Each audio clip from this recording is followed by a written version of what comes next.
Sama-sama kita mulakan dengan kita baca Al-Fatihah, dan kita niatkan Al-Fatihah kita itu sebagai asbab agar berhubung-hubungan rohaniah kita dengan rohaniah baginda Nabi SAW, sehingga rohani kita mendapat siraman dan limpahan nur dengan asbab baginda SAW, yang mana dengan nur itu kita memandang Allah Subhanahu wa taala bisiril Fatihah. A'udzubillahi minasyaitonirrajim. Bismillahirrahmanirrahim. Alhamdulillahirabbil alamin arrahmanir rahim maliki yaumiddin. Iyyaka na'budu wa iyyaka nasta'in. Ihdinas siratal mustaqim. Siratal ladzina an'amta 'alaihim ghairil maghdubi 'alaihim waladdallin. Amin. Nak ke belakang balik? Tak bunyi pun. Subhanallah, subhanallah. Subhanallah, subhanallah. Macam ni je. Bunyi ke? Subhanallah.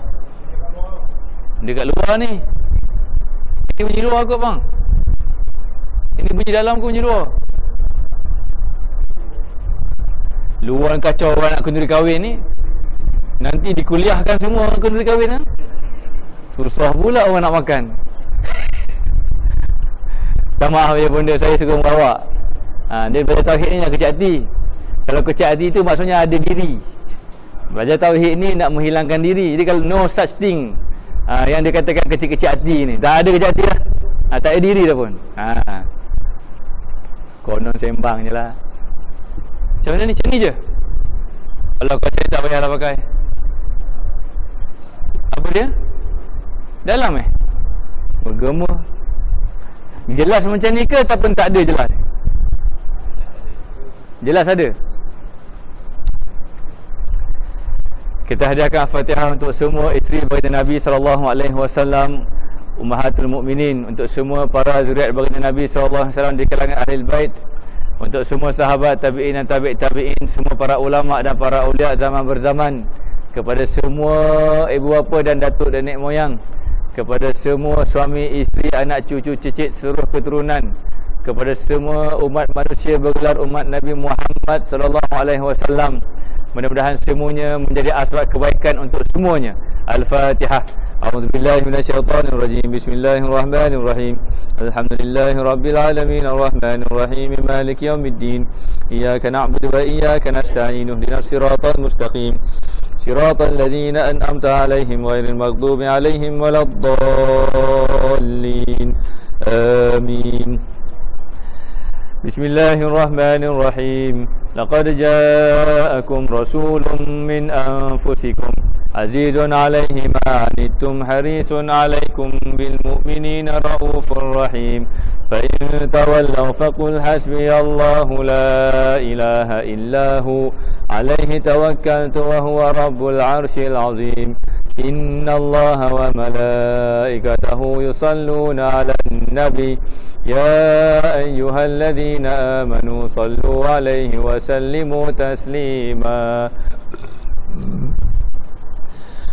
Ya Rabbi salli ala Muhammad, Ya Rabbi salli alaihi wa sallim. Ya Rabbi salli ala Muhammad, Ya Rabbi ballighul wasilah. Ya Rabbi salli ala Muhammad, Ya Rabbi khussahu bil fadilah. Ya Rabbi salli Muhammad, Ya Rabbi wardani sahabah. Ya Rabbi salli ala Muhammad, Ya Rabbi wardani sulalah. Ya Rabbi salli ala Muhammad, Ya Rabbi wardani masyayikh. Ya Rabbi salli ala Muhammad, Ya Rabbi farham walidina. Ya Rabbi salli ala Muhammad, Ya Rabbi warhamna jami'a. Ya Rabbi salli ala Muhammad, Ya Rabbi warham kulla muslim. Ya Rabbi salli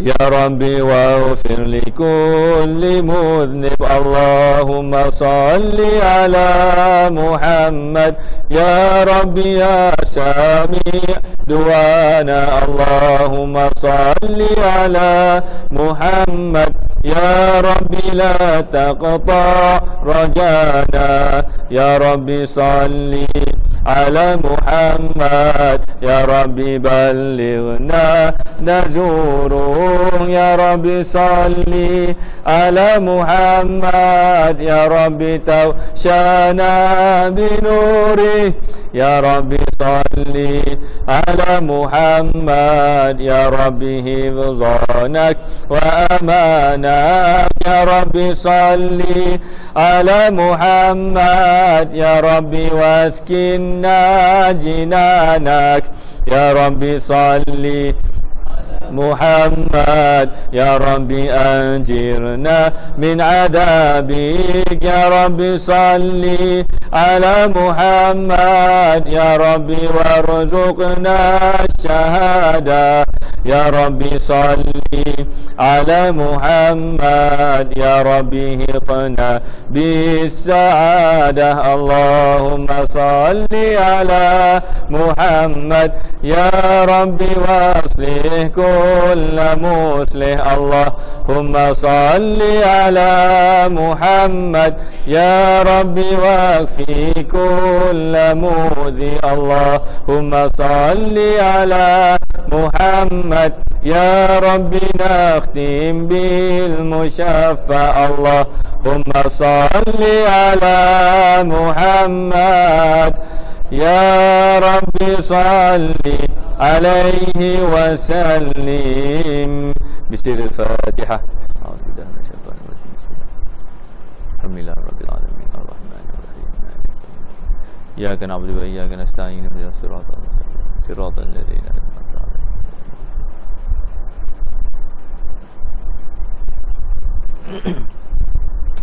Alhamdulillah wa kafa salatan wa salaman ala habibina al-mustafa wa ala alihi wa sahbihi wa man tabi'al huda rabbi shrah li sadri wa yassir li amri wa hlul 'uqdatam min lisani yafqahu qawli wa la hawla wa la quwwata illa billahil aliyyil azim amma ba'd.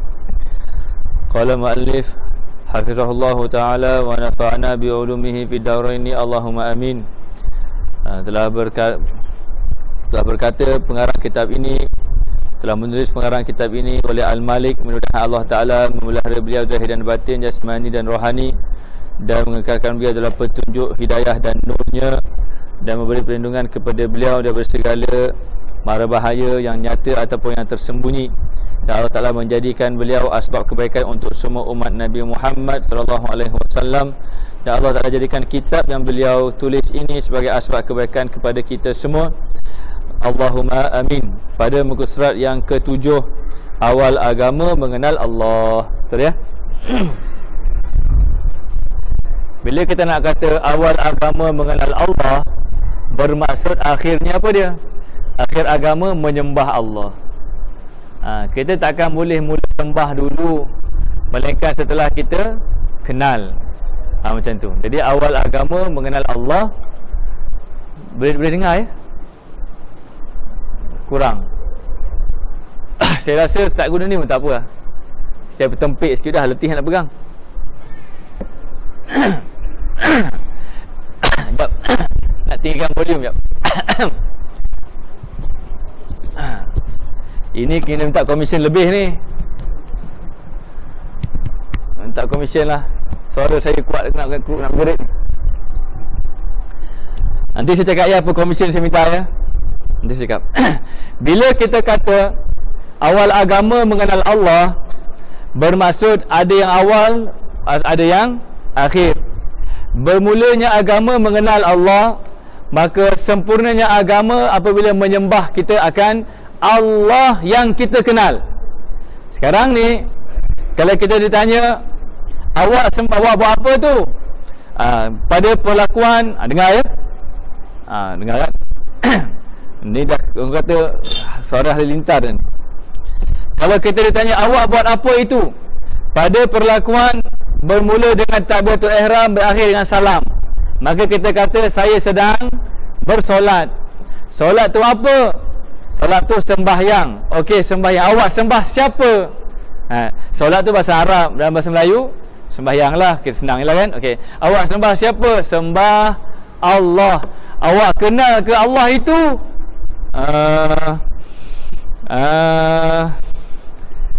Awak sembah siapa? Saya sembah Allah.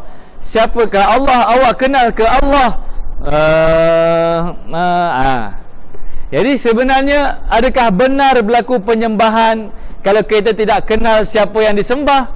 Jawapannya tidak.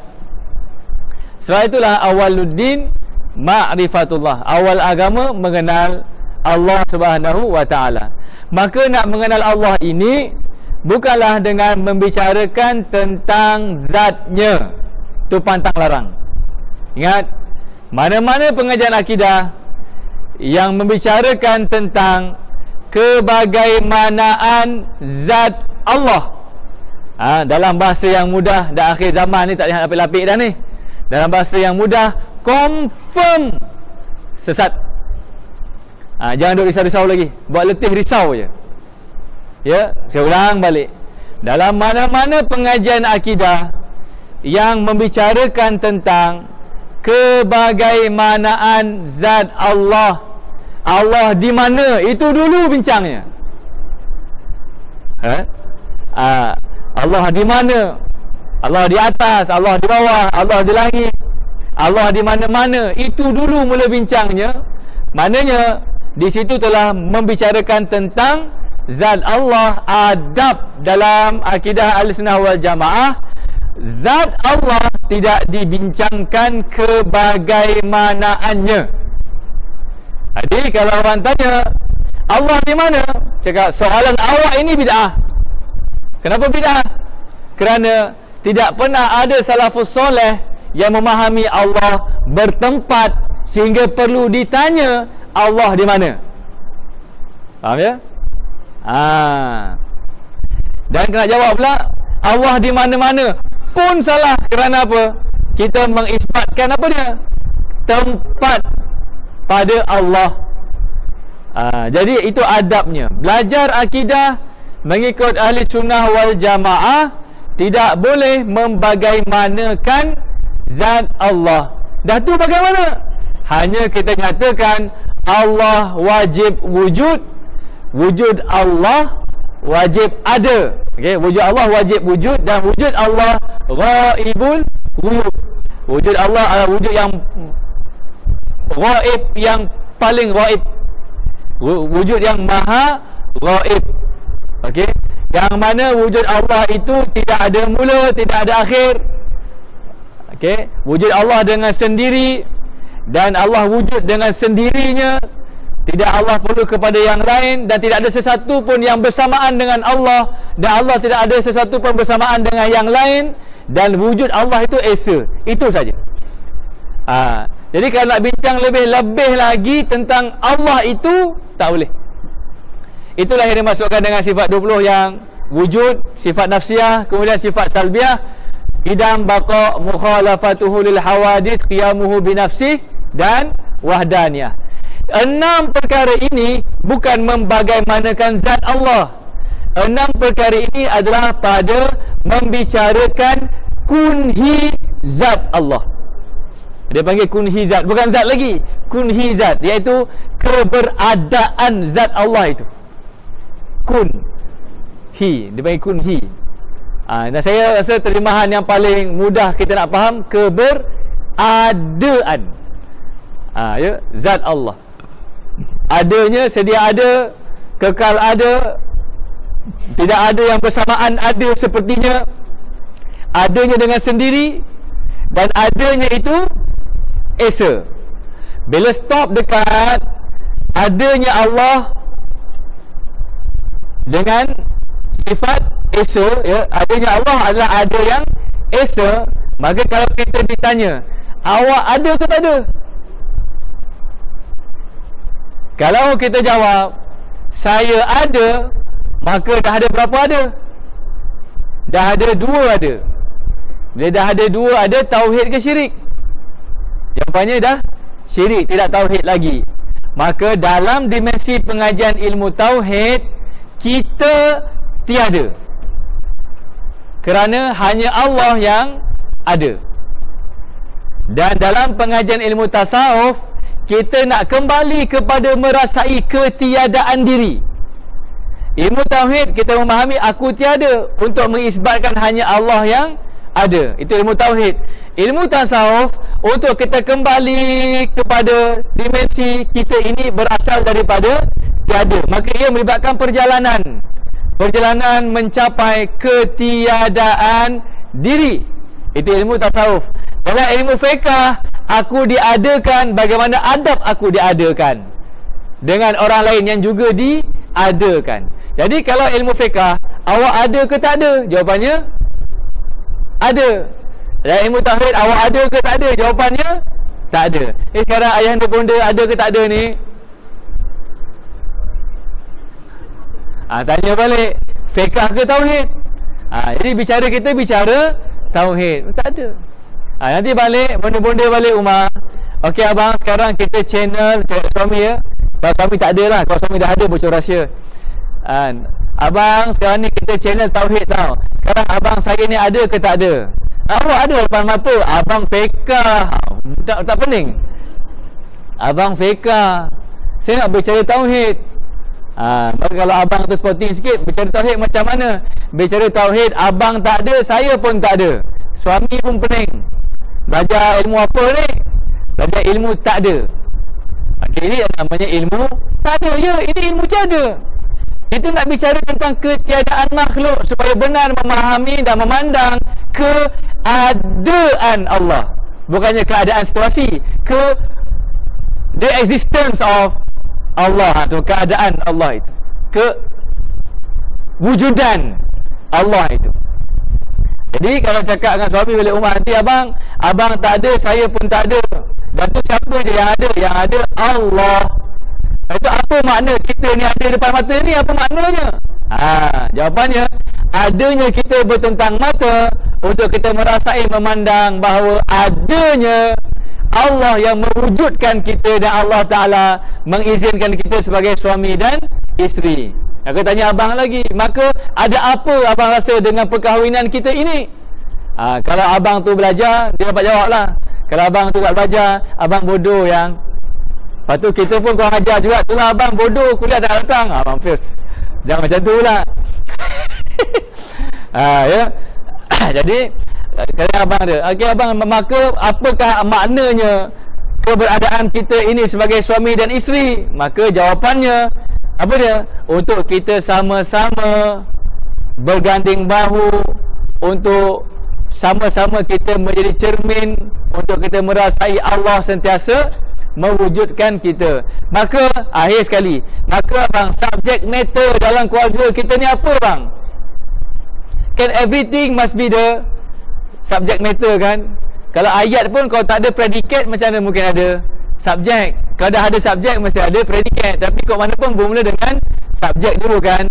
Jadi apakah subjek matter dalam rumah tangga kita ini?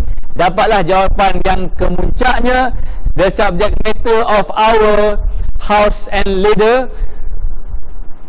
rumah tangga. Lambatlah korang. The subject matter of rumah tangga kita ini adalah apa dia?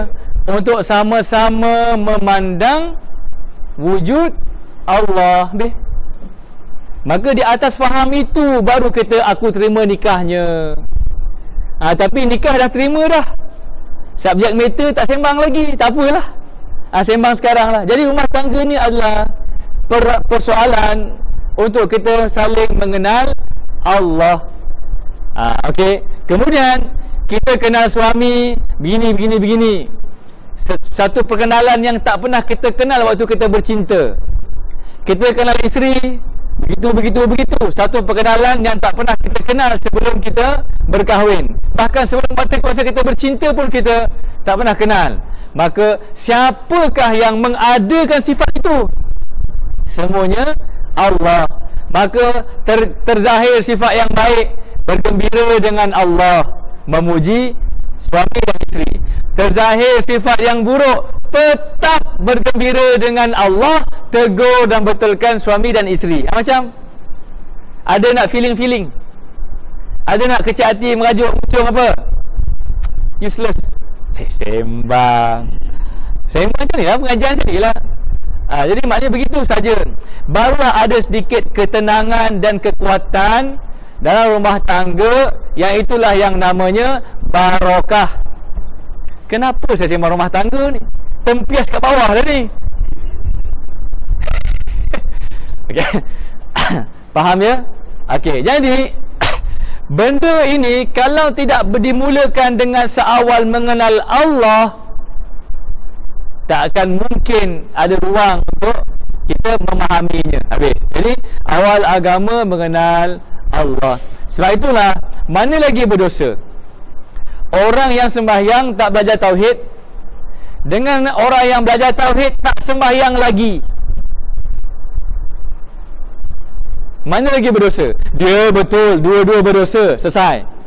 Di antara, saya ulang balik. Yang pertama, orang yang sembahyang tak belajar ilmu kenal Allah, tapi dia sembahyang.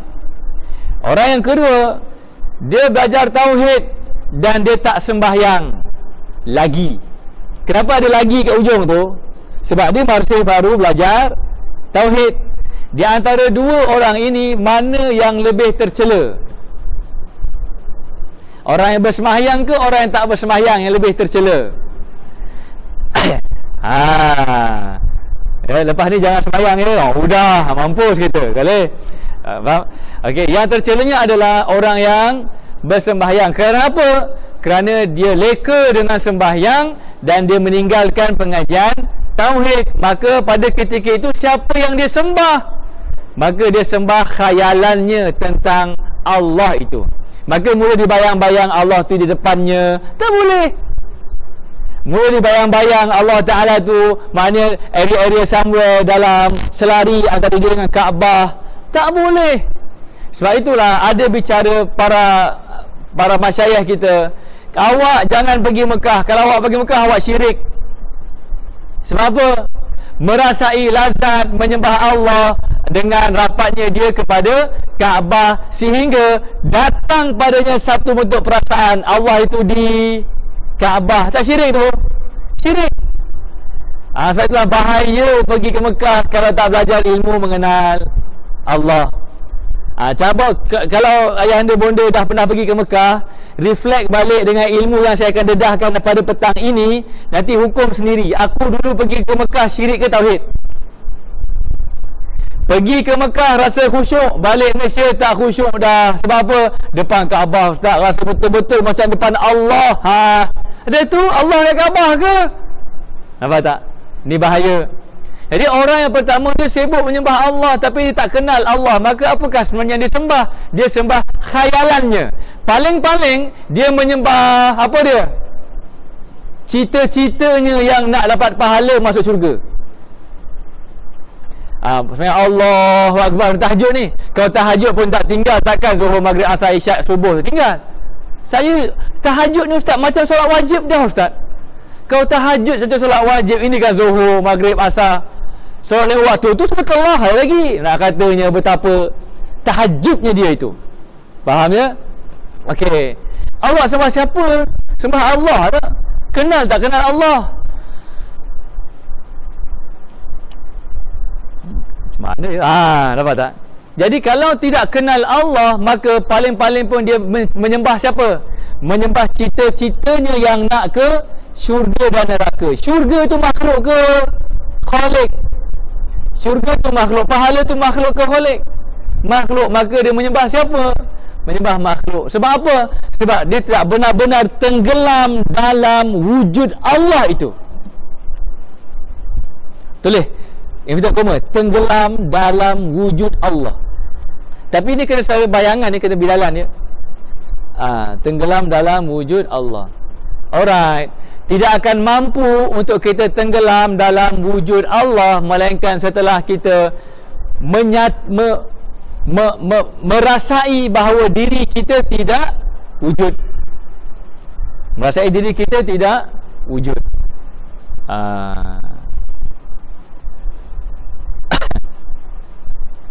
Jadi kalau kita solat tu, jangan duk faham bahawa Allah Ta'ala kat depan. Salah tu.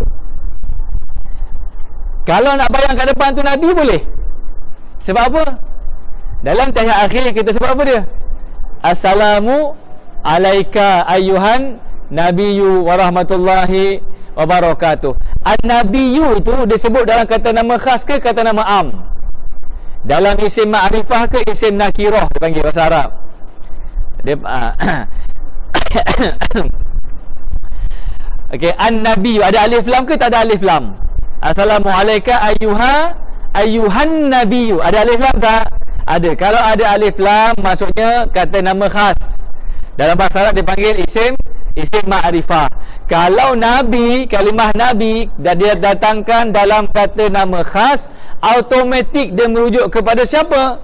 Nabi Muhammad sallallahu alaihi wasallam. Maka dalam ayat akhir itu kita bagi salam kat siapa? Salam kat Nabi. Assalamu alaihi ke assalamu alaika? Salam ke atasnya atau salam ke atasmu? Kita sebut assalamu alaika. Maknanya kesejahteraan kepadamu. Kalau kepadamu tu maksudnya apa? Seolah-olah berhadap-hadapan. Maka paling rendah kategori kalau kita bersolat, kita berhadap-hadapan dengan Nabi SAW. Tapi kalau saya berhadap-hadapan dengan Allah, maka ada kebahayaannya di peringkat permulaan. Sebab kita bukannya macam depan-depan begitu, bukan. Ya. Kalau berhadap dengan Nabi pun maksudnya apa? Kita bersembahyang seperti sembahyangnya Nabi. Kita berdoa seperti doanya Nabi sallallahu alaihi wasallam. Kita bersyariat seperti syariatnya Nabi. Di situ lebih selamat. Sebab itulah kalau dalam solat nak faham betul macam mana menyembah Allah tak faham lagi di peringkat permulaan, kita faham kita bersolat maknanya seolah-olahnya di hadapan kita siapa? Nabi. Tapi bukan menyembah Nabi, sebab Nabi bukannya ada jasad baginda kat depan tu, faham ya? Ini maknanya pada pandangan mata hati. Itu peringkat permulaan latihan untuk mencapai khusyuk solat. Kalau nak kata khusyuk solat dengan kita memahami makna-maknanya, lebih tak khusyuk. Sebab apa? Kita dah tenggelam pada makna-makna pula. Alhamdulillahirabbil alamin, segala puji bagi Allah Tuhan sekalian. Ar-Rahmanir Rahim, Maha Pengasih yang Maha Penyayang. Maliki yaumiddin, Allah lupa dah. Itu bukan kaedah khusyuk dalam neraca perjalanan ilmu tauhid. Tapi kalau orang guna kaedah itu, maknanya tak ada masalah lah. Tapi kalau pendekatan kita bukan dengan memahami makna, bahkan lebih bolok lagi, lebih apa? Cacat merba lagi. Jadi khusyuk solat ini apa dia? Apabila dalam solat kita tenggelam dalam keseronokan merasai bersama Nabi SAW, itu khusyuk. Itu khusyuk. Itu lebih mudah lagi. Kalau nak kata jalan khusyuk, nak kena tahu setiap makna perkataan. Ayah anda tak solat zuhur dulu. Sebab apa? Sehingga hafal makna Fatihah. Contohnya begitulah. Dan tak semua orang mampu untuk menghafal maknanya. Hafal surah lazim pun dia tak kira ni kalau nak hafal setiap pengertian maknanya. Faham ya? Okey, ini saya mukadimahkan begini supaya kita mengetahui pentingnya ilmu mengenal Allah. Dan antara kesilapan-kesilapan yang kita tidak sedari semasa bersolat, iaitu merasai seolah-olah Allah di depan kita. Sebab itu tak boleh tu. Tak boleh tu. Jadi kita bermula dengan belajar awal agama mengenal Allah. Itu mukadimah aja, yang pening lagi. Memang sengaja buat pening dulu supaya kita tahu apa benda simpulan-simpulannya. Nanti kita akan rungkaikan satu per satu. Jadi dalam solat nak mencapai khusyuk, kita memandang siapa? Kita memandang Allah. Tapi bukan dengan mengatakan Allah depan, belakang, kiri kanan, bukan. Kita memandang Allah dalam konteks apa? Dalam konteks firman Allah Subhanahu wa taala. Baca tu. Wa fi anfusikum afala tubsirun. Dalam diri kamu, tidakkah kamu melihat?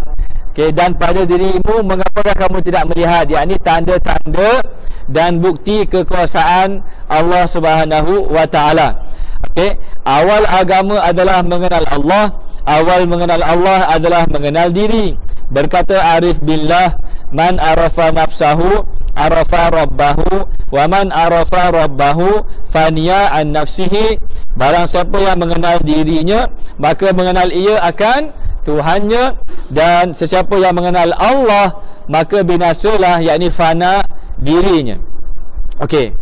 Jadi dalam solat, bila kita bersolat, bukannya merasai memandang Allah, kena kita betul-betul memandang pada diri. Memandang pada diri. Okey, bukannya diri kita dari sudut tangan semata-mata ke dalam.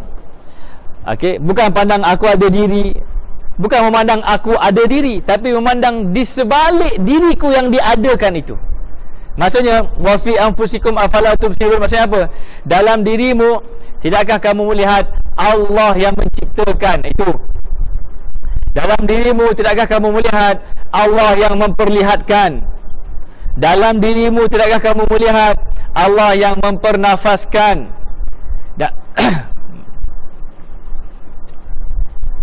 Komisinya 33 kali Al-Fatihah kepada semua guru saya.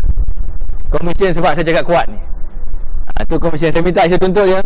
Kena selesaikan sebelum maghrib. Baru berbaloi saya menjerit. Ini sungguh ni. Sungguh ni. Kalau tidak tak menyambung ilmu hari ni.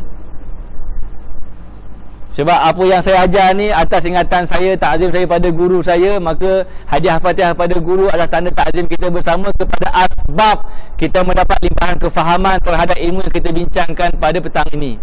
Tu bukan benda main-main ni. Berapa kali bang? 33 kali. Terima kasih bang. Bila nak habis? Sebelum maghrib. Ya. Kalau dah solat maghrib macam mana? Qada. Ya betul, dalam amalan tasawuf ada yang disebut sebagai qada zikir. Ada. Tapi itu tak apa, itu kita sekadar mana atau dedahkan sikit-sikit ya. Alright. Jadi kita memandang apa lagi? Dalam diriku, tidakkah kamu memandang Allah yang mempernafaskan? Tidakkah kamu memandang Allah yang memperdengarkan? Allah yang memperkudratkan? Tidakkah kamu memandang dalam dirimu Allah yang memperilmukan? Yang mana Allah melakukan semua perkara itu setiap detik, setiap saat, setiap keadaan, setiap tingkah laku, semuanya itu adalah apa dia? Hasil kerja buat Allah Subhanahu wa taala. Maka di situlah khusyuknya. Pada mata hati, pada emosi dan pemikiran, tanggapan depan kita Rasulullah SAW. Dan arti kata apa? Aku sujud seperti Rasulullah sujud, aku baca seperti Rasulullah baca, walaupun tidak seperti. Maksudnya begini, ada riwayat Rasulullah bila rukuk, bacaan dia bukan bacaan kita selalu baca, betul tak? Kan ada riwayat rukuk bacaannya sekian, sujud bacaannya sekian. Yang kita baca begini, riwayatnya pelbagai. Yang disebut sebagai aku rukuk seperti Rasulullah rukuk, itu simple. Aku baca seperti Rasulullah baca sallallahu alaihi wasallam. Maksudnya apa? Rasulullah suruh dalam solat zikir. Maka dalam manual kita dapat daripada guru-guru kita, bacaan rukuk subhana rabbiyal azimi wa bihamdi. Itulah. Okey, tentang selawat, tentang tahiyat akhir. Kan macam-macam riwayat tentang solat. Tetapi maksudnya apa? Awak ni kata solat ikut cara Nabi, tapi Nabi tak baca macam ni. Bukannya ambil betul-betul literal begitu, tapi ambil penghayatannya. Penghayatannya adalah solat ini tempat untuk berzikir, bertasbih, bertahmid kepada Allah, walau apa saja zikir dan tahmidnya. Maka kita dapat dari guru kita subhanarabbiyal a'la wa bihamdi rabbana lakal ham. Kemudian at-tahiyatul, bacaan yang kita biasa dia baca. Even doa iftitah pun ada banyak versi. Ada yang kata versi Nabi baca tak panjang macam kita baca sekarang, ringkas sahaja. Okey, dalam hadis yang sahih dan sebagainya. Maka kita ambil apa dia? Bukan wording itu. Yang diambil apa dia? Maknanya apa? Doa iftitah adalah pada menyatakan doa pembukaan. Maka dimanualkan kepada kita oleh para ulama seperti mana kita hafal Allah Allahu akbar kabira walhamdulillahi katsira wa subhanallahi bukratan wa asila wajjahtu wajhi di fataras samawati wal ard, dan seterusnya itu. Maka yang dimaksudkan dengan aku bertasbih, aku membaca dalam solat seperti mana Nabi baca, iaitu Nabi bagi isyarat konteksnya dalam solat tempat bertasbih, maka aku bertasbih dengan cara bagaimana yang sampai kepadaku melalui guru-guruku. Selesai. Kena faham begini, sebab dah ada puak-puak golongan yang kata awak semayang tak ikut sunnah. Sebab apa? Nabi iftitah bukan macam ni. Contoh doa makan, Allahumma barik lana fima razaqtana wa qina adzabannar. Ya, betul. Kalau bicara dalam ilmu hadis, ada doa yang lain yang lebih orang kata lebih sahih, lebih tepat dengan pengamalan Nabi SAW. Dah tu kita doa Allahumma barik lana fima razaqtana wa qina adzabannar. Ni salah ke? Tetap tidak salah. Sebab apa? Yang dikatakan mengamalkan sunnah Nabi itu bukan pada tekstualnya, tapi pada konteksnya. Maka kalau kita doa dengan doa yang lain pun dapat tak sunnah Nabi? Dapat. Yang pentingnya sebelum makan berdoa. Habis. Faham ni? Sebab dah ada orang yang timbulkan keraguan. Dulu tak ada siapa argue kan? Kita makan Allahumma barik lana fi ma razaqtana wa qina adzabannar. Sekarang ni ramai orang argue, kata ikut sunnah Nabi. Nabi tak baca doa ni. Nampak tak? Ini faham-faham tekstual ini, kita kena orang kata biar dia macam angin lalu je. Sebab apa? Ahli sunnah wal jamaah, para salafus soleh memahami secara konteks, bukan secara teks. Benda faham tak konteks dengan teks ni? Ayah anda faham? Teks ni adalah maknanya teks lah, tekstual. Maknanya macam mana cakap ya? Teks lah. Maknanya teksnya kena sebut ABC, pakai ABC lah, tak ada ubah yang lain. Kalau konteks meraihkan keadaan, situasi, realiti, macam tu. Itu kalau kita tak pandai pakai bahasa Arab, kita doa, ya Allah, berkatilah rezeki yang kau berikan kepada kami, ya Allah, dan jauhlah kami daripada api neraka. Dapat tak pahala sunnah? Dapat. Sebab bukan teks doa itu yang sunnahnya, tapi yang sunnahnya apa dia? Konteks berdoa sebelum makan. Boleh faham ya? Okey, begitu. Okey, jadi bila kita bersolat, bukan kita merasai Allah di mana-mana, tapi bila kita bersolat adalah kita memahami bahawa setiap gerak-geri solat kita ini adalah infial. Tulis infial. Infial, iaitu kesan daripada perbuatan. Infial maksudnya kesan daripada perbuatan Allah. Itu maksud wa fi anfusikum afala tubsirun.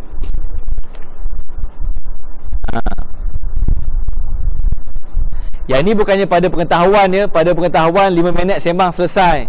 Ini pada pandangan mata hati. Tapi tak apa, kita ambil pengetahuan dulu. Pandangan mata hati kita asah kemudian. Apakah sharpenernya untuk menajamkan pandangan mata hati? Sharpener.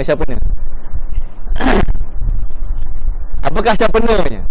Sebab hari ni Abang Noah datang, jadi kita banyak guna istilah-istilah, maknanya stationery. Okay? Kan pandangan mata hati kan?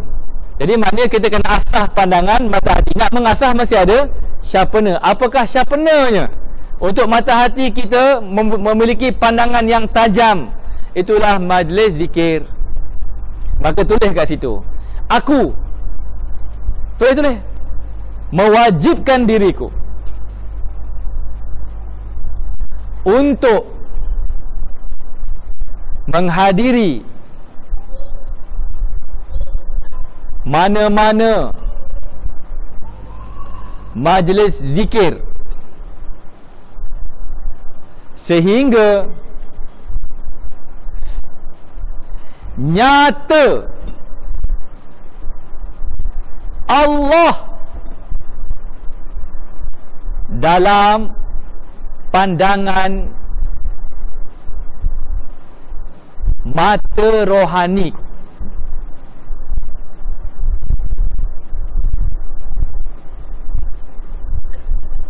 Jangan minta saya ulang. Kalau saya ulang dah lain dah ayat dia. Saya ulang, saya lupa dah. Aku mewajibkan diriku untuk menghadiri. Okay, ayat jemaah semua baca, saya ikut. Apa? 1, 2 mula. Aku mewajibkan diriku untuk menghadiri mana-mana majlis zikir sehingga nyata Allah pada pandangan mata rohani ku.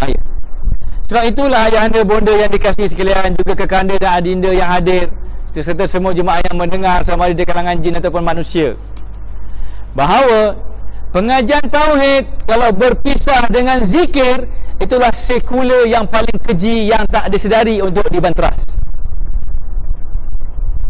Saya ulang balik. Pengajian tauhid yang terasing daripada majlis zikir, sama ada satu kali datang tu itulah zikir, itulah ngajinya, ataupun satu kali mengaji, lepas tu satu kali hari zikir. Macam kita kat Bangi tu, hari mengaji hari Ahad, hari zikir hari Jumaat.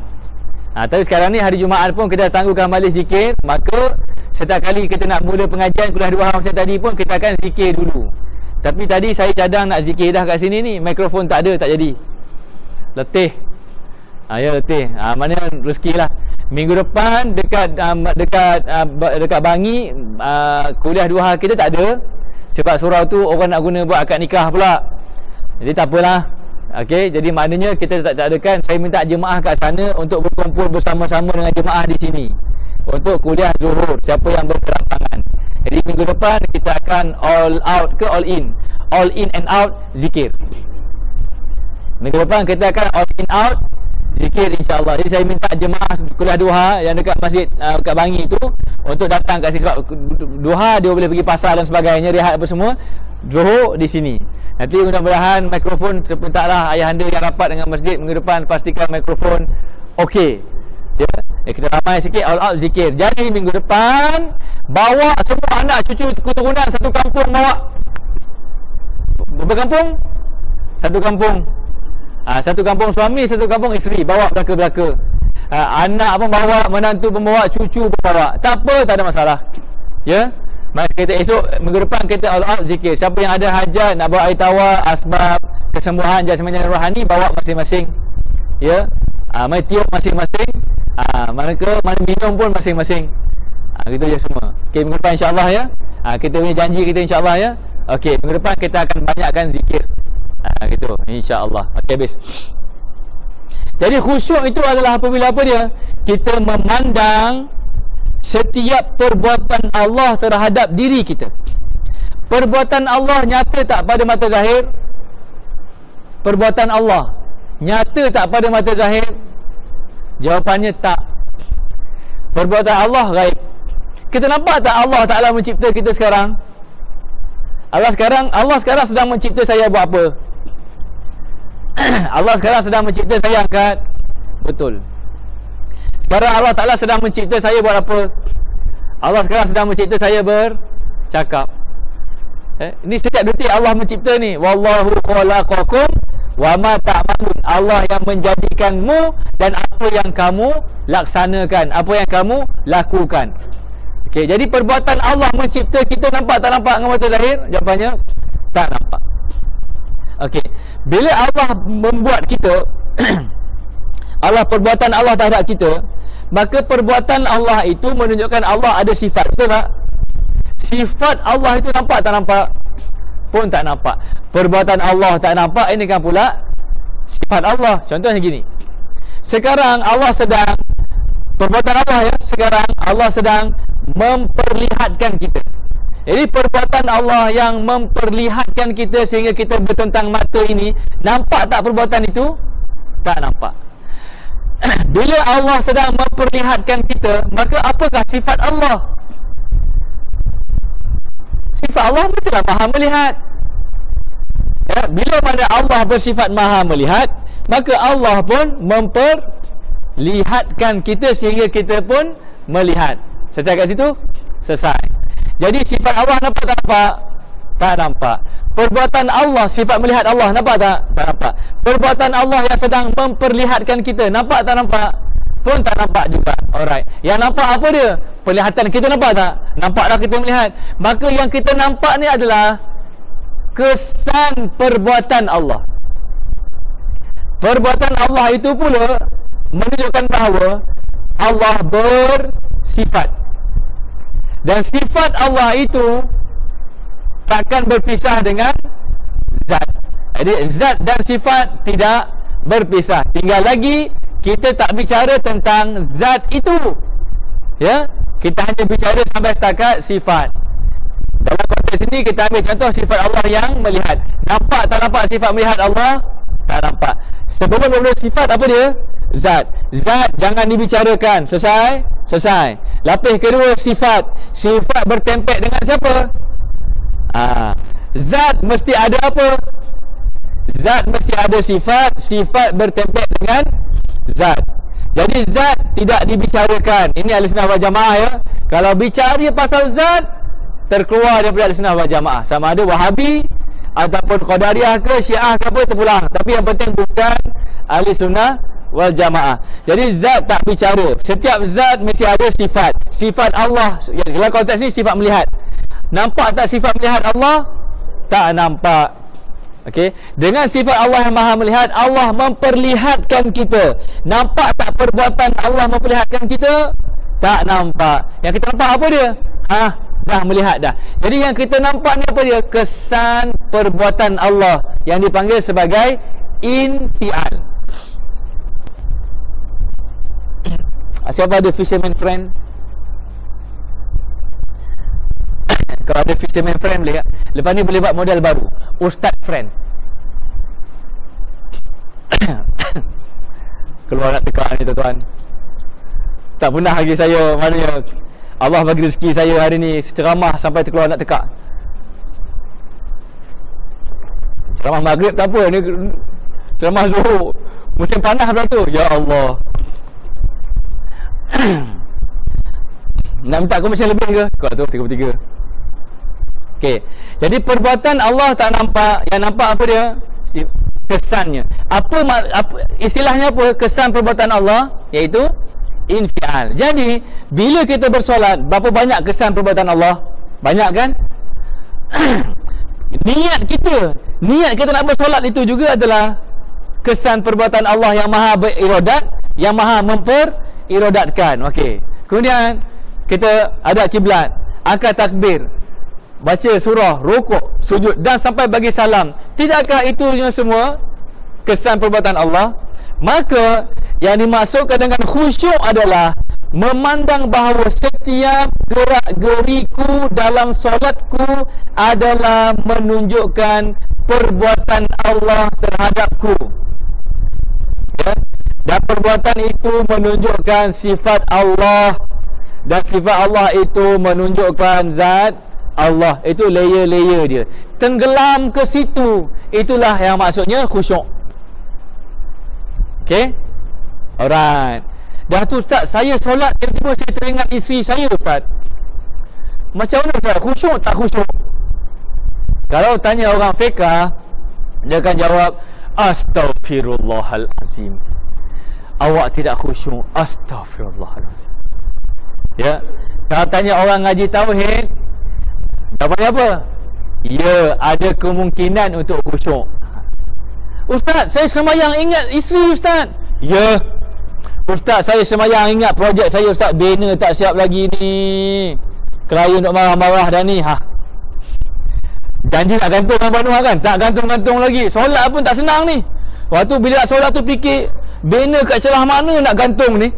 Contohnya, khusyuk tak khusyuk Ustaz? Kalau orang fiqh kata tak khusyuk, orang tauhid kata ada peluang untuk khusyuk. Macam tak seronok kita. Oh yeah, yeah. Tu orang muda kata. Jadi macam mana keadaan nak khusyuk? Mudah. Bila datang lintasan, banner nak sangkut kat mana, design dia macam mana, buku tak photo state lagi, ikan tak anak tak ambil lagi, apa lagi, benda apa biasa fikir selain daripada ikan dan ayam di peti ais? Basuh baju lah, macam-macam benda keringat, macam-macam dia punya cekadaknya kan. Okey, selesai. Itu macam mana? Kalau datang lintasan itu, confirm memang iblis nak mengganggu. Tapi kalau orang ngaji tauhid terus, ini semua tetap perbuatan Allah yang mengizinkan iblis untuk mengganggu fikiranku, sehingga fikiranku terganggu, juga adalah perbuatan Allah yang membuatkan begitu. Maka kita kekal dengan Allah ke kita kekal dengan khayalan yang iblis cuma masuk? Kita kekal dengan Allah. Dah kekal dengan Allah, tak khusyuk lagi ke? Jadi kalau tak belajar ilmu mengenai Allah ni, sampai ke mati tak khusyuk solat. Okey, sekarang reflect lah diri masing-masing. 56 tahun solat,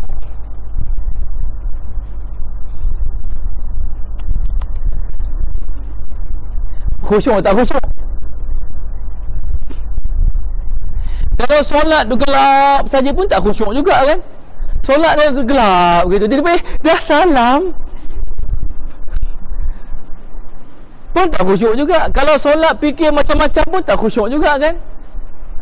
Itulah penting awal agama, mengenal Allah.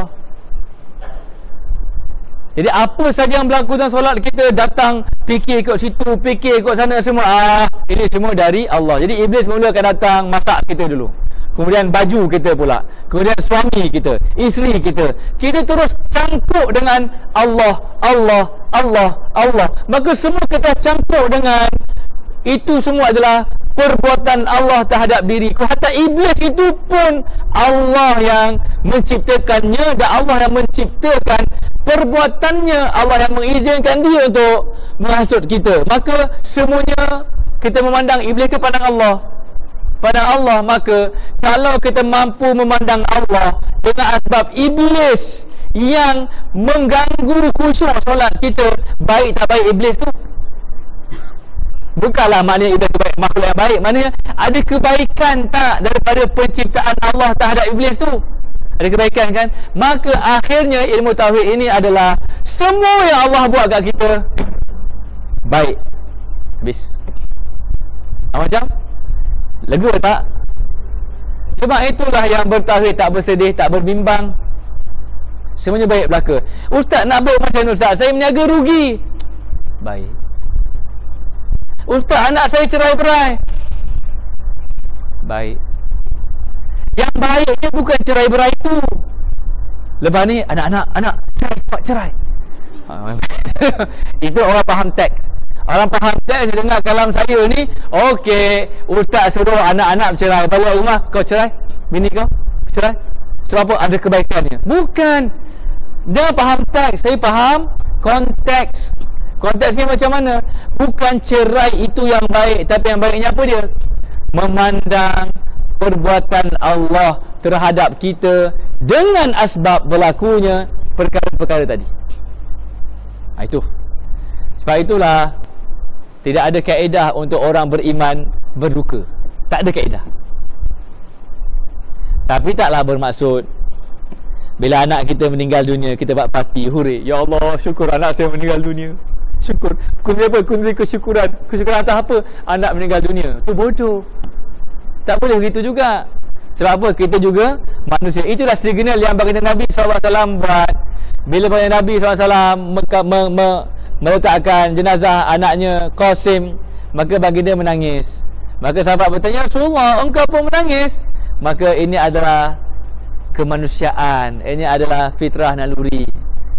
Itu Nabi nak ajar apa? Bukan Nabi nak ajar SAW Nabi itu berjiwa halus dan tidak kental. Bukan.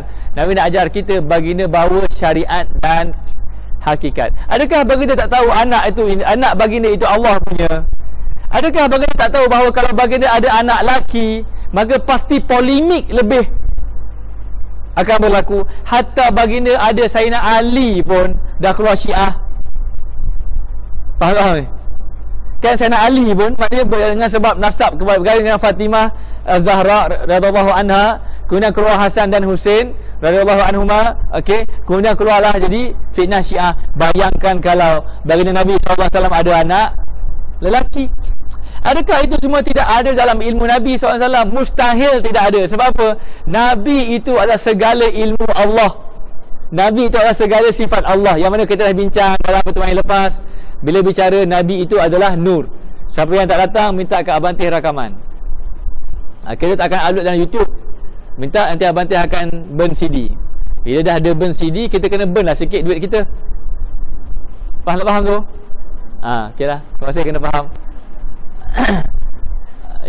Untuk kos tu lah kan. Macam tu. Nampak ya?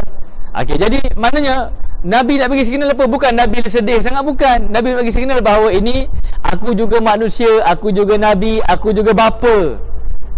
Itulah dia katakan sebagai syariat yang sempurna. Begitu. Itu wa fi anfusikum afala tubsirun. Jadi selepas ni dalam solat, yang penting bila dalam solat itu, ni petua ya, bukannya termasuk dalam rukun dan syarat sah solat pula. Dia kata, ustaz menambah rukun solat ke? Bukan, ini petua. Petua ni kaedah. Kaedah saja. Jadi bila nak bersolat, sebelum nak angkat takbir tu, paling simple. Allah wujud, qidam, baqa', mukhalafatul hawadith, qiyamuhu bi nafsihi, wahdaniyah, qudrat, iradah, ilmu, hayat, sama', basar, kalam. Allahu akbar. Faham? Allah wujud, maknanya aku sembahyang bukan aku wujud, Allah yang wujud. Okey. Wujud Allah macam mana? Qidam, baqa', mukhalafatul hawadith, qiyamuhu bi nafsihi, wahdaniyah. Maka aku diwujudkan, aku ada mula, aku ada akhir, aku bersama dengan yang lain, aku perlu kepada yang mewujudkan aku, dan wujudku berbilang-bilang. Faham dah? Di mana kita makhluk, di mana konteksnya Allah, di mana konteksnya kita. Dah selesai. Kemudian kita nak solat kan? Aku solat dengan kudrat, iradat, sama', basar, kalam. Kudrat, iradat, ilmu, hayat, sama', basar, kalam. Allahu akbar. Dah starting dia. Lepas tu datang iblis punya kerja. Oh iblis, terima kasih, engkau asbab untuk aku lebih memandang Allah. Jadi iblis kata, engkau punya hutang tak bayar ni, nanti alung kejar kau. Kudrat, iradat, ilmu, hayat, sama', basar, kalam. Paling-paling kudrat, iradat, ilmu, hayat, sama', basar, kalam. Paling-paling kudrat, iradat. Faham tak? Kudrat, iradat siapa tu? Allah. Jadi iblis datang lagi. Oh, engkau dapat untung nanti ni, engkau nak panjat apa ni? Nak kata CX5 madar. Kudrat, iradat, ilmu, hayat, sama', basar, kalam. Itu je. Jadi maknanya apa saja cubaan-cubaan yang datang nak mengganggu kita dari Allah, terus kita tagging dengan Allah. Sebab itu ilmu sifat 20 ini bukan sebarang-sebarang orang yang buat. Dan sebab susunan dia tu matching dengan semua jenis perbincangan ilmu akidah, dan matching dengan semua jenis kaedah tasawuf. Begitu. Itu paling mudah lah saya nak cakap, nak khusyuk solat. Itu pun kalau nak khusyuk. Kalau tak nak khusyuk, udah. Boleh faham ya? Petang-petang ni, dah kat letih-letih saya ni, letih bertempik ni, benda belakang tu dengar ke? Terima kasih sudi mendengar. Ya. Jadi kalau macam suatu solat ini satu bentuk kegembiraan. Satu bentuk kegembiraan. Jadi jangan risau. Kita takkan boleh betul-betul solat tanpa ada gangguan iblis. Jangan risau. Ustaz, saya nak solat takut nanti iblis ganggu. Allah, buat letih risau je. Faham ya? Buat apa letih risau? Dah letih risau, iblis ganggu lagi. Biarlah tak letih risau, iblis tetap mengganggu. Jadi buat penat risau je, betul tak? Cuma jadikan bila iblis ganggu je, ini semua af'al Allah. Itu je kaedah untuk kita khusyuk. Itu semua daripada ayat wa fi anfusikum afala tubsirun. Okey, sekarang ni apa yang kita sedang buat? Sekarang ni yang kita sedang buat adalah membina fahaman bagaimana untuk memandang Allah. Tapi dah pandang belum Allah tu? Jawapannya belum. Sebab apa? Tak asah lagi pandangan kita. Sebab apa? Tak konsisten masuk majlis zikir. Sebab itulah akhirnya selepas ilmu-ilmu ini lumat dibincangkan, tak perlu bincang apa lagi ilmu. Konsisten dalam majlis zikir sahaja. Dan setiap kali lepas majlis zikir, Syekh ataupun Amir yang memimpin zikir akan bagi tausiah, maka tausiah itu akan ada signifikannya dengan semua yang hadir dalam majlis zikir itu. Itu je. Jadi kalau bonda dengan ayah anda dah 20 tahun kuliah subuh satu Ahad, kuliah duha, kuliah maghrib 20 tahun, apa dapat? Berkuliah tak habis-habis. Ada dapat jadi ustazah, jadi penceramah. Ada kan? Ada orang jemput radio bernama ke apa ke nak bagi tazkirah tausiah ke apa. Ada orang panggil forum perdana ke apa ke 20 tahun dengan kuliah subuh ni. Kuliah maghrib ni setiap hari. Ada jadi ustaz, tak jadi apa satu kan? Ada khusyuk. Tak juga. Ada bertambah baik, tak juga. Menyombong dengan suami, menyombong dengan isteri pun ya juga. Kalau yang rajin-rajin belajar ni bodoh-bodoh rajin mengajar. Balik rumah pandang suami tu bodoh benar suami aku. Dia tak malas belajar. Ini bukan berlaku, ni just nak faham secara bombastiknya, mana secara ekstrimnya begitu ya. Jadi dapat apa? Tak dapat apa. Jadi iblis tak ada masalah kalau kita menghadiri majlis ilmu, asal saja kita tak merasai manisnya ilmu itu. Saya ulang balik. Iblis tak ada masalah. Memang majlis ilmu macam barakah, pertarungan para malaikat, sebenarnya betul. Tapi iblis masalah tak dengan majlis ilmu? Tak ada masalah. Asal saja kita tak merasai manisnya majlis ilmu. Jadi di manakah manisnya majlis ilmu tu kita nak dapat? Dalam majlis zikir. Cuba tengok kat tempat kita ni, berapa banyak majlis ilmu, berapa banyak majlis zikir. Majlis ilmu kat TV tak cukup. TV kerajaan ada, TV swasta ada, TV YouTube ada lagi. Dalam radio pun macam-macam majlis ilmu. Tak? Masjid surau apatah lagi. Jadi ada apa-apa yang baik tak yang berubah? Tak nampak nyata kan? Ya. Sebab apa maknanya majlis ilmu tidak menjadi apa-apa bagi iblis? Asal saja kita tak merasai majlis ilmu itu. Jadi majlis ilmu itu kat mana? Pada majlis zikir. Sebab itulah majlis zikir ada ke tak ada? Mana kat PJ ni yang ada majlis zikir? Yang open lah, yang open. Yang mana yang everybody can fly. Macam Air Asia, everybody can zikir.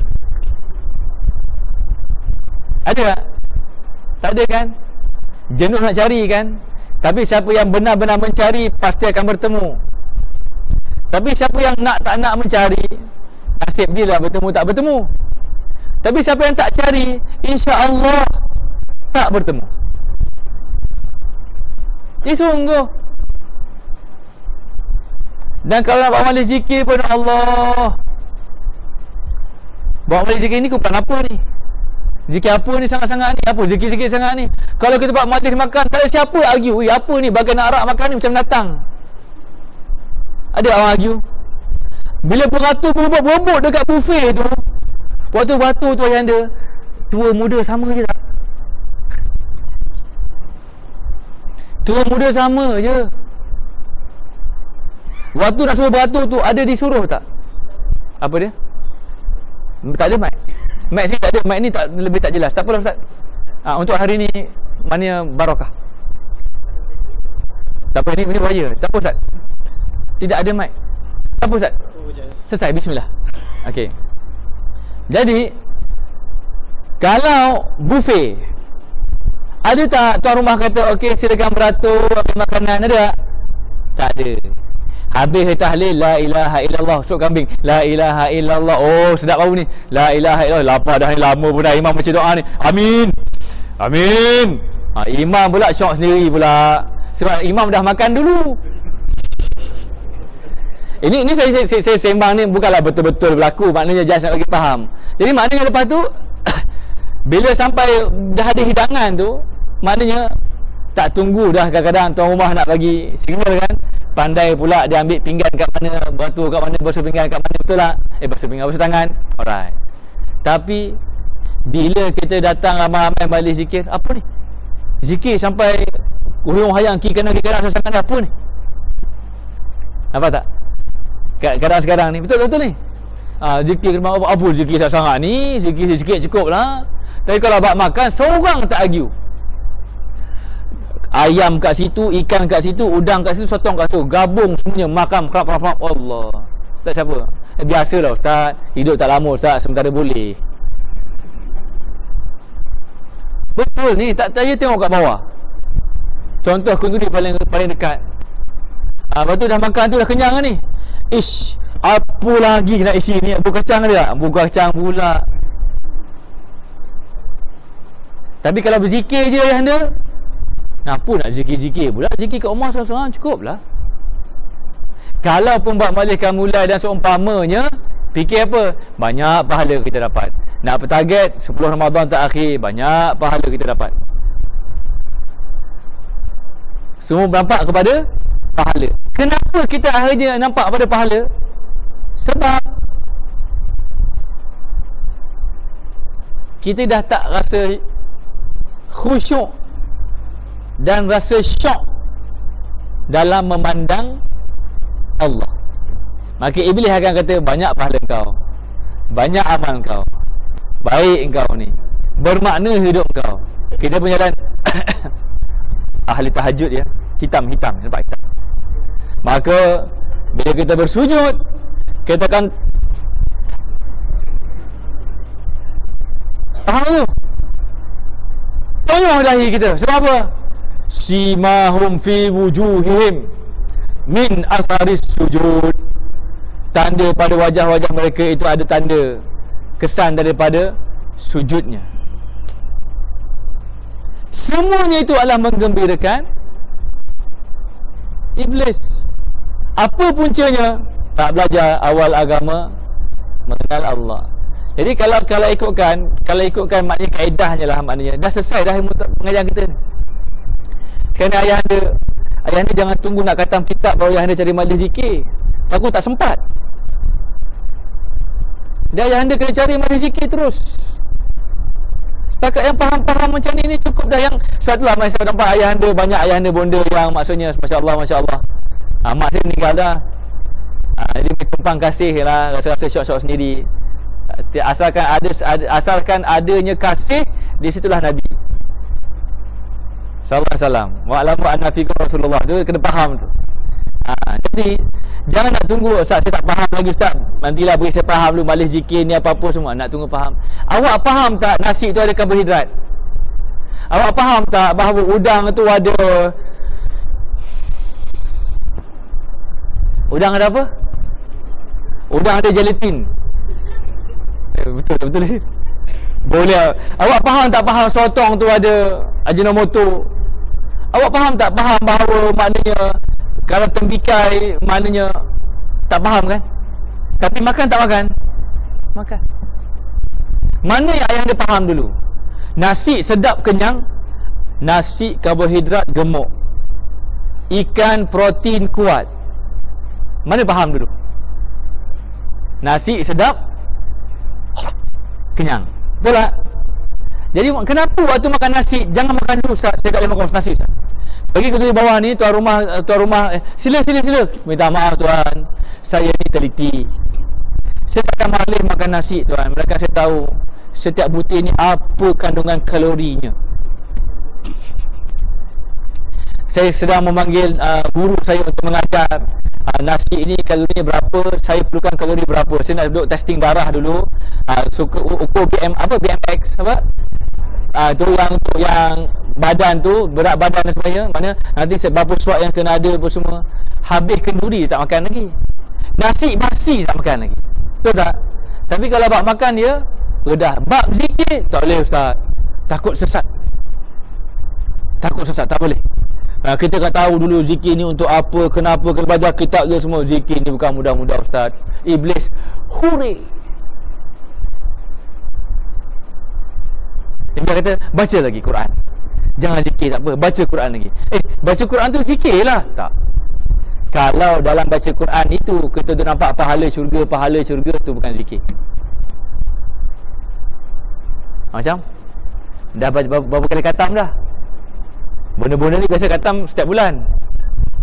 Kalau kat Brunei tu ada bonda-bonda ayah anda saya kat sana, satu hari satu juzuk. Satu bulan khatam satu Quran, buat majlis khatam Quran setiap bulan. Dah selama berapa belas tahun. Jadi bila saya pergi kat sana, saya sampaikan ilmu tauhid. Pada bicara jangan memandang wujud diri, pandang wujud Allah. Pada bicara memandang perbuatan Allah, jangan memandang pahala dan syurga. Berderau darah dia orang. Ada seorang tu marah langsung.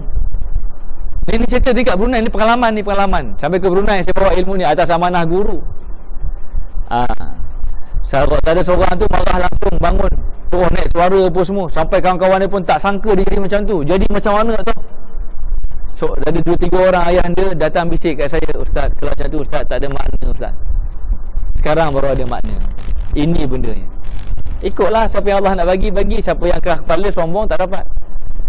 Jadi sekarang ni kalau kita baca Quran, ingat Ramadan tahun ni, ayah anda doa, ya Allah jangan sampai mati lagi sampai Ramadan tahun depan. Lepas Ramadan ni mati tak apa. Dan sungguh ni bukan main-main ni. Bahkan kita pun sebab tahun ni baru tahun yang kita betul-betul Allah Ta'ala bukakan ilmu tentang Nur ala Nur. Jadi kalau kita pun kita ya Allah nak mati tak apa, ya Allah nak mati tapi lepas Ramadan. Sebab apa? Nak merasai ibadah dalam bulan Ramadan tanpa tenggelam dalam pahala dan syurga. Tapi beribadah dalam bulan Ramadan dengan tenggelam memandang Ar-Rahman Allah. Itu benda. Faham ya? Saya sembang ni bagi banyak contoh supaya terus dipraktikkan. Jadi kesimpulan daripada ayat ni saya cakap, apa yang perlu kita cari? Jangan tunggu habis baca kitab. Apa dia? Majlis zikir. Jangan cari majlis zikir, buatlah majlis zikir. Susah apa?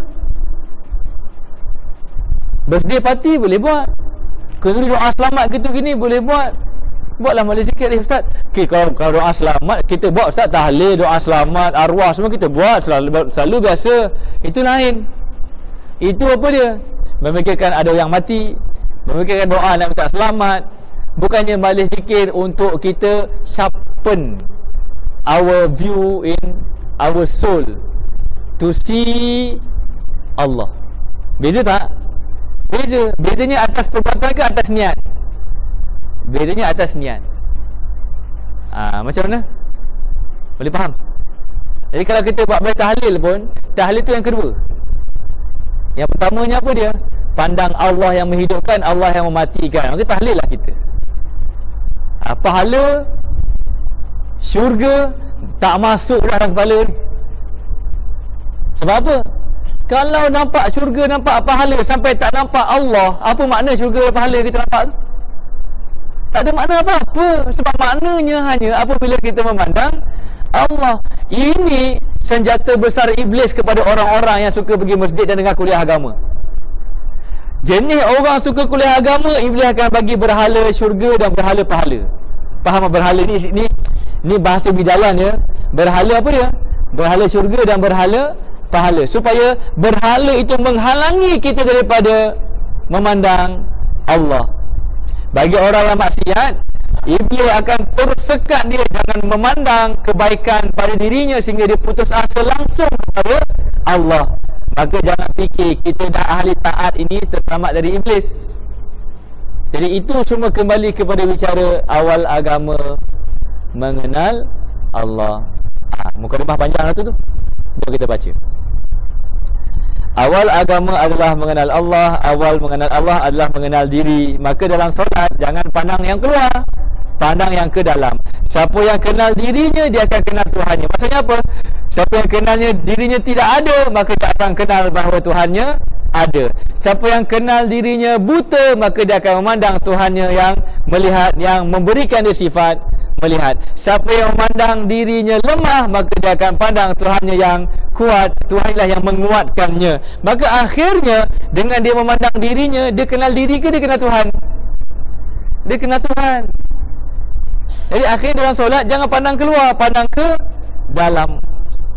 Sebab itulah dalam fiqh pun adab mata hanya memandang pada tempat sujud supaya apa? Konsentrasi. Kemudian dalam fiqh pun dibuat perbahasan mana yang lebih baik. Ni dalam fiqh ya, buka mata ke pejam mata? Dalam solat buka mata ke pejam mata? Ada yang kata afdal buka mata, ada yang kata afdal pejam mata. Yang afdal dan tak afdalnya itu bukan perihal buka mata ataupun tutup mata. Secara teks itu bukan. Yang menentukannya apa ya? Konteksnya. Kalau awak pejam mata, awak begini, afdal. Kalau awak buka mata, awak begini, afdal. Maka awak ambil pilihan awak yang mana? Oh saya Ustaz, kalau buka mata saya akan fikir macam-macam apa semua, taklah akan concentrate. Maka awak afdal tutup mata. Saya Ustaz, kalau tutup mata, sujud tu memang tak bangun dah lah Ustaz. Memang sujud sampai ke sudah lah Ustaz. Kalau pejam mata, kalau macam tu tidak afdal awak tutup mata. Itu berdasarkan kepada konteks kita. Yang pentingnya tak terputus pandangan mata hati kita dengan Allah. Itu. Kemudian bila kita kenal Allah, waman arafa rabbahu, dan siapa yang telah kenal Allah, fania an nafsihi, maka musnahlah dirinya. Iaitu apa dia? Benar-benar dia merasai dirinya itu tiada dan sentiasa diadakan. Maka bila kita ni berasal dari tiada, sentiasa pula kita ini diadakan, maka jauh ke dekat kita dengan Allah? Jauh ke dekat? Dekat yang dekat ataupun dekat yang amat dekat? Dekat yang amat dekat ataupun dekat yang tidak boleh dibicarakan kedekatannya? Dekatnya kita dengan Allah adalah dekat dan tidak boleh dibicarakan kedekatannya lantaran terlampau dekat. Amat dekat boleh amat lagi, tapi dah nak macam mana tak terlampau dekat. Kita memandang dengan sifat siapa? Sifat Allah. Maka dalam kita ada sifat Allah tak? Ada. Itu dekat ke jauh tu? Bukan nak kata menyatu tak menyatu, nak kata berpisah tak berpisah, nak kata dekat amat dekat, nak kata amat dekat terlebih dekat. Maka macam mana? Begitulah. Dengan sifat siapa kita melihat? Dengan sifat Allah. Di mana sifat Allah? Di sini. Maka berpisah tak sifat melihat Allah dengan mata kita ni? Saya nak lukis lah. Katalah ni mata kita. Oh, besar benar mata. 4 segi lah tu. Mata kita ni, ni katalah apa? Mata. Okay? Mata kita ni boleh melihat tak? Tak boleh melihat. Melainkan setelah Allah memakaikan sifat melihatnya pada mata kita. Maka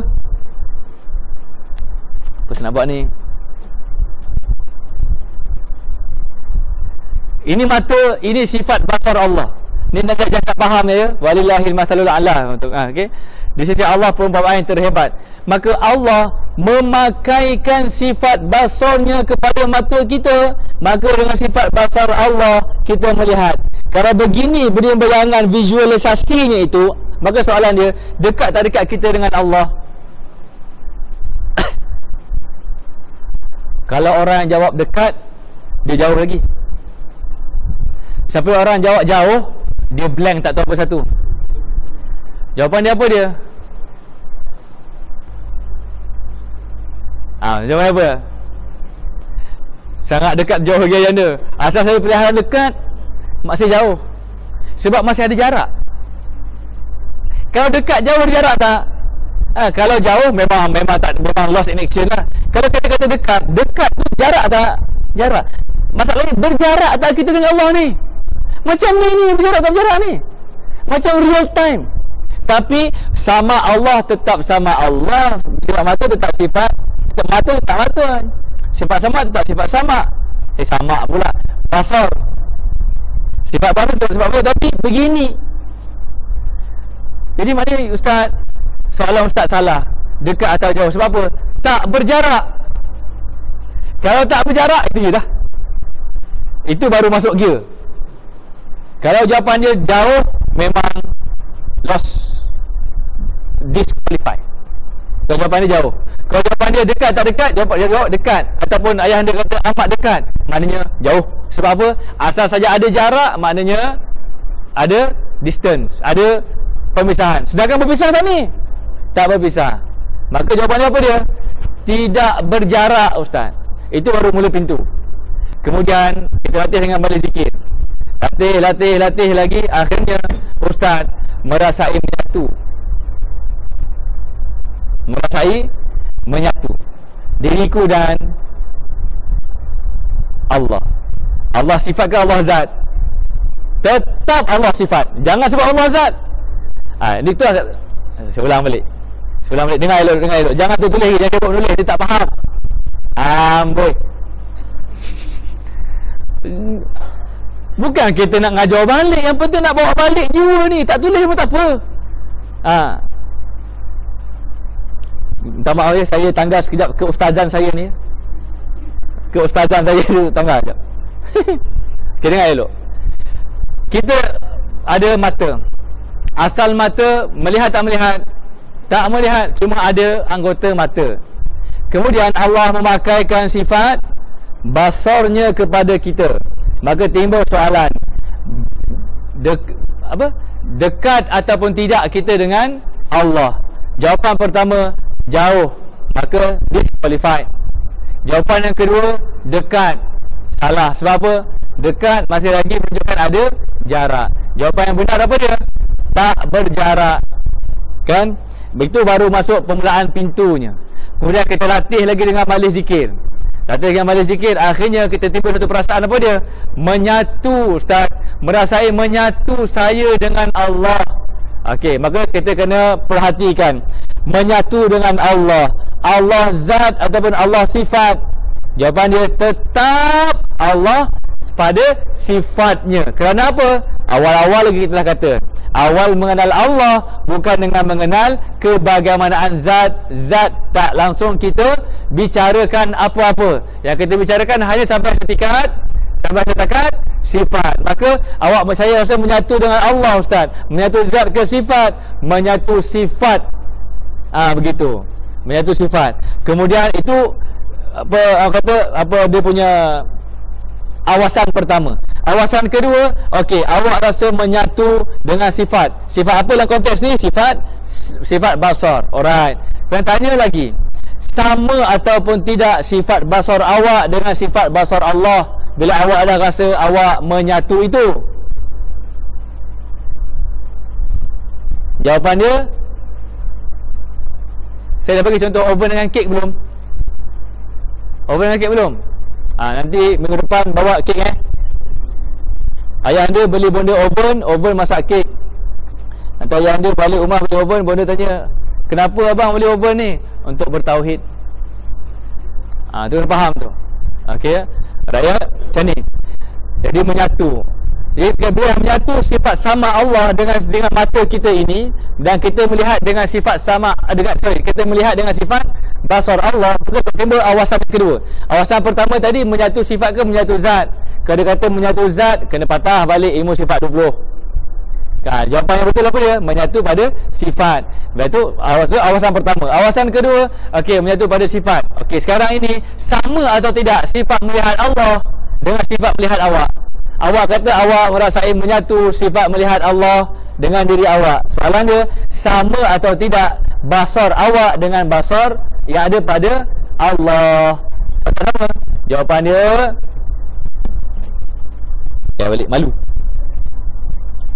Jawapan dia seumpama begini, kita masak kek, ini oven, ini contoh ni sampai orang Singapura pun gelak kat saya ni, sebab dia kata baru dia faham. Sampai sekarang kalau oven kek ni ingat kat saya, sampai dia kata ustaz oven kek pula. Tak pula. Okay, ini kek, ini oven. Sekarang ni kita nak masak apa benda? Masak kek. Okey, kemudian kek kita masukkan dalam oven. Maka sifat oven apa dia? Sentiasa memanaskan. Kemudian kek ni pun dikeluarkan setelah masak. Maka kek bau apa? Kek bau pisang. Sebab apa? Sebab kek pisang. Okey, kek keluar bau pisang. Oven bau apa? Oven bau hangit, sebab memang itulah sebetulah bau oven. Betul tak? Okey, bila kek dah keluar pada oven, kek panas ke tidak? Oven panas ke tidak? Sama ke tidak panas yang ada pada kek dan oven ini? Dia tak sama. Dari mana kek dapat panas? Dari oven. Maka bila oven keluar daripadanya kek, maka sama atau tidak sifat panas yang ada pada oven dengan sifat panas yang ada pada kek? Sama ke tidak?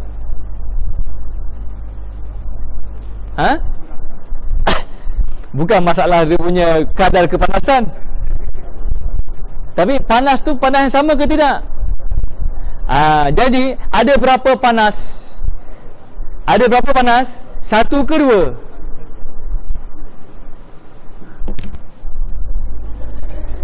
Saya tak faham ke Allah dah boleh tak faham ni? Sekarang ni panas oven, panas kek, masuk masak, bila masak keluarkan, maka kek panas, oven pun panas. Soalan, sama atau tidak panas yang ada pada oven dengan panas yang ada pada kek?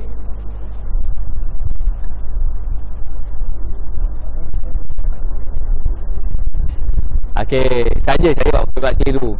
Jawapan dia, panas yang ada pada oven dengan panas yang ada pada kek tak sama. Jawapan tak sama. Apa tak samanya? Betul lah yang ada. Panas pada kek dipanaskan. Panas pada oven semetelah panas. Tak sama. Panas pada kek boleh sejuk kalau tak kekal dipanaskan. Panas pada oven tetap panas, maksud dia bersifat panas dan memanaskan. Boleh faham? Okey, itu soalan dia. Soalan yang kedua pula, ada berapa panas? Ada berapa panas? Ada berapa panas? Satu ke dua ke tiga? Abang Anwar, berapa panas Abang Anwar? Abang Anwar ni abang saya, baru jumpa. Super senior kat Kuala Islam dulu. Cepat Abang Anwar, satu ke dua bang? Jawab bang, bolu. Bolu. Dua panas. Bankrupt bang. Jawapannya ada berapa panas? Jawapannya hanya ada satu panas. Jawapannya hanya ada satu panas. Dan panas itu ada pada kek, panas yang sama ada pada oven. Tapi bila panas itu pada oven, sifatnya sentiasa memanaskan. Dan panas itu bila ada pada kek, sifatnya dipanaskan dan akan menjadi sejuk. Kok mana pun hanya ada satu panas pada dua perkara ini. Okey, dan sama tak panas itu pada dua-dua benda ni? Panas itu tak sama. Panas pada kek dipanaskan, panas pada oven sentiasa memanaskan. Tapi ada berapa panas? Tetap ada satu panas. Begitulah kita dengan segala sifat Allah. Jadi ada berapa sifat melihat? Satu.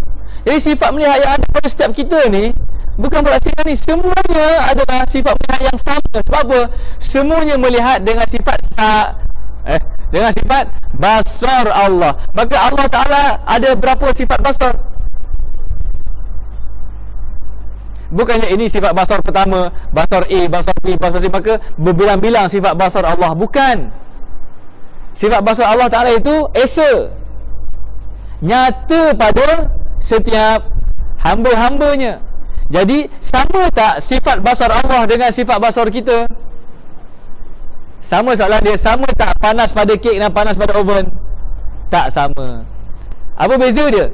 Beza dia sifat sabiah tadi.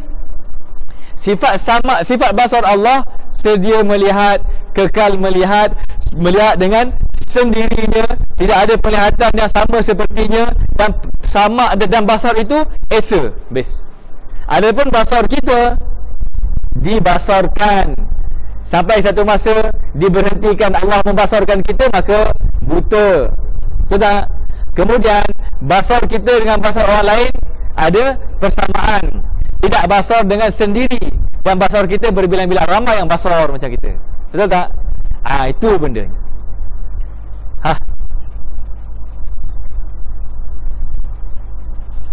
Jadi akhirnya dia nampak siapa semua ni? Dia nampak Allah.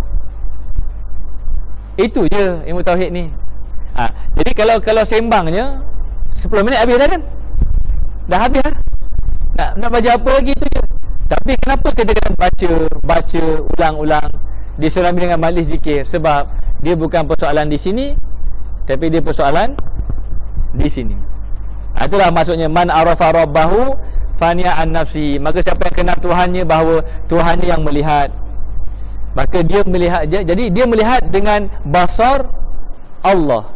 Dia mendengar dengan sama Allah. Dia bercakap dengan kalam Allah. Dia bergerak dengan kudrat Allah. Dia hidup dengan hayat Allah. Dia berfikir dengan ilmu Allah. Maka dia dengan Allah berjarak ke tidak? Tak berjarak. Tapi dia tu Allah ke? Bukan. Dia tetap makhluk, Allah tetap khalik. Itulah neraca sifat 20 dengan susunan yang subhanallah, penuh keajaiban. Penuh keajaiban. Begitu. Okey ya. Jadi akhirnya ni di dalam lagi ya. Maka siapa saya? Tanya masing-masing. Maka siapa saya?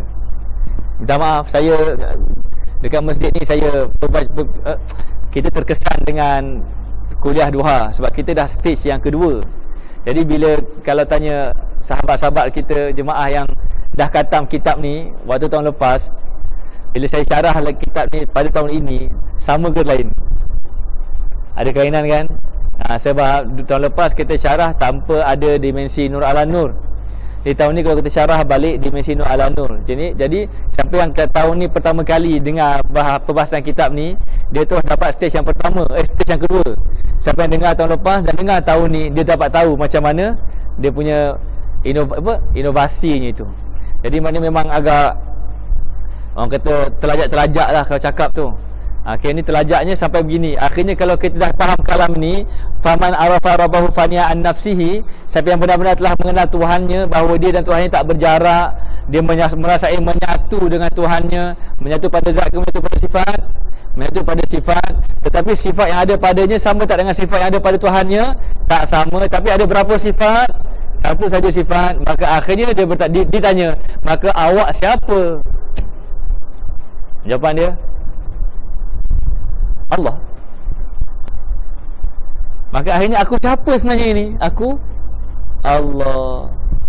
Maka Allah. Ini bahasa kiasan. Sebab itulah dengan akal saja tak payah faham. Dengan zikir. Ni saya ambil risiko ni bila saya dedahkan secepat ini. Sebab memandang beberapa ayahanda yang saya kasihi, mudah-mudahan cepat. Sebab hukum adatnya maknanya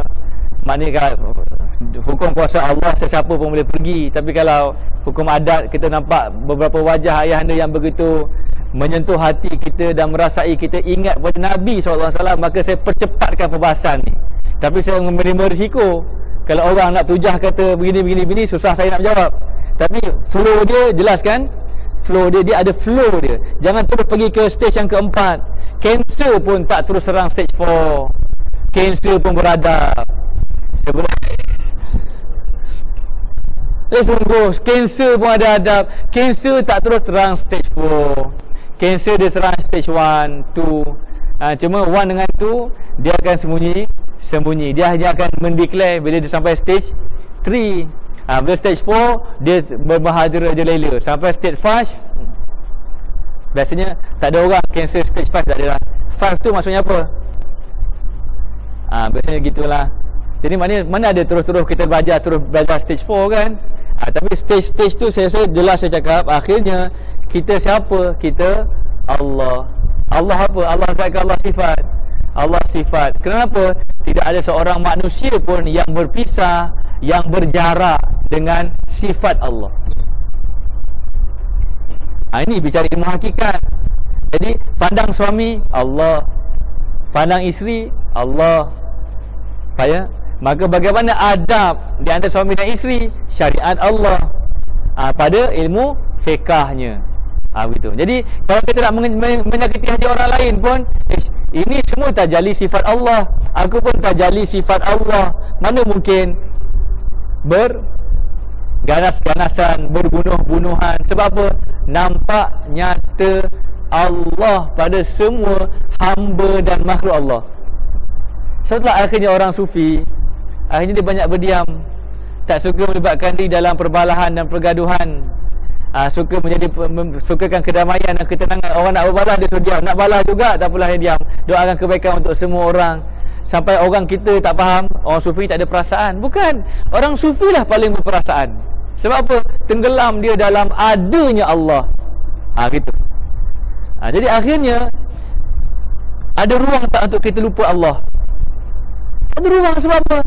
Pandang diri Allah, pandang suami Allah, pandang isteri Allah, pandang anak-anak Allah, belaka-belaka Allah, maka ada ruang tak untuk lupa Allah? Tak ada ruang untuk lupa Allah. Sebab apa? Kita dah merasai memandang Allah. Di mana kita pandang Allah? Pada semua makhluk Allah yang bernama manusia ataupun alam warna yang lainnya. Menyebabkan kita memandang Allah, sentiasa ingat Allah. Maka kalau kita mati, anytime boleh mati dah. Sebab apa? Mati dalam zikrullah. Itu je lah. Kefahamannya setengah jam dah habis dah bersambang. Dah 4.30 dah 4.30 dah. Kan? 4.30 kan? Betul-betul. Sebab saya ada 2 jam, 1 jam ikut macam tawaf, 1 jam ikut biasa. Jadi kadang-kadang bila dah tukar-tukar jam, saya pun dah pening. Lala kali tengok jam kat handphone. Betul, 10 minit lagi nak asar. Jadi faham ya? Itulah yang dimasukkan dengan waman arafa nafsahu arafa rabbahu, waman arafa rabbahu faniya an nafsihi. Maka lepas ni bonda kalau balik, suami tanya, ayang belajar apa? Saya belajar abangnya Allah. Boleh nak sebut macam tu dengan huraian. Maka huraianlah pelan-pelan. Tapi ingat bonda, kalau nak terang kat suami, jangan niatkan bahawa bonda ni ustazah kepadanya. Niat just nak kongsi. Kita jangan niat nak mengajar. Suami pantang dia ajar. Ni by default kita, tapi you know your husband well. Jadi buatlah macam mana pun. Tapi umumnya begitulah nasihat kita. Cadangan kita begitu. Habis. Okey. Jadi kita stop takat ni dulu. Ada 10 minit lagi untuk kalau ada nak sembang-sembang ke, nak tanya-tanya ke apa ke. Ingat, saya minta semua yang mendengar saya pada petang ini, kalau ada sedikit pun kesamaran maklumat, tolong clarify dulu sebelum balik, supaya tidak mudah iblis nak lebih mensasarkan kefahaman. Jadi akhirnya awal agama mengenal Allah adalah untuk memandang Allah bermula daripada diri. Dengan cara bagaimana? Memandang kesan perbuatan Allah terhadap diri sendiri, sehingga merasakan kita dengan Allah tidak berjarak, tapi tidak menyatu, tapi juga tidak berjarak. Tak berjarak, tak menyatu. Ya. Maka sifat sama itu esa nyata pada semua hamba-hambanya dalam konteks-konteksnya yang tertentu itu. Boleh faham ya? Okey, yang kita zikir sikitlah. Mudah-mudahan Allah zikir kita ini menjadi asbab kefahaman kita, insya-Allah. Dan dengan asbab zikir ini, maknanya kita diberikan Allah, direzekikan Allah perasaan merasai seolah-olah memandang Allah. Dah azan Belum kan? Tu azan handphone tak? Sebentar lagi. Kira-kira La ilaha illallah, La ilaha illallah, Muhammadur Rasulullah, alaihi salatullah. Ya Allahu ya Allah, Ya Allahu ya Allah, Ya Allahu ya Allah, Ya Allahu ya Allah. Allahumma salli ala Muhammad wa ala sayyidina Muhammad kama shallaita ala sayyidina Ibrahim wa ala sayyidina Ibrahim wa barik ala sayyidina Muhammad wa ala sayyidina Muhammad kama barakta ala sayyidina Ibrahim wa ala sayyidina Ibrahim fil alamin innaka Hamidum Majid. Aqulu qouli hadza astaghfirullahal azim li wa lakum. Wassalamu alaikum warahmatullahi wabarakatuh. Tasbih kafarah dan salatul asr.